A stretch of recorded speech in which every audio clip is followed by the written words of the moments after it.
చూపించబోతున్నాను. చాలామంది కొంతమంది లావు ఉంటారు, చీర పన్న తక్కువ, కుచ్చులు తక్కువ వస్తుంటాయి, అంటే 2-3 కుచ్చులు 4 కుచ్చులు వస్తుంటాయి. అలాంటి వాళ్ళకి ఒక చిన్న చిట్కా చెప్పబోతున్నాను.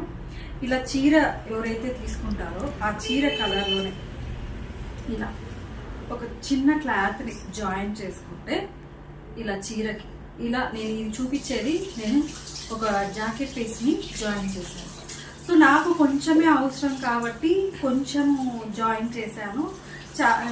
ఇంకా ఎక్కువగా లావుగా ఉండేవాళ్ళు, అంటే ఎవరిని అవమానించాలనే ఉద్దేశం కాదండి, బట్ నా చిట్కా ఉపయోగపడుతుంది కదా అని అందరికి చెప్తున్నాను.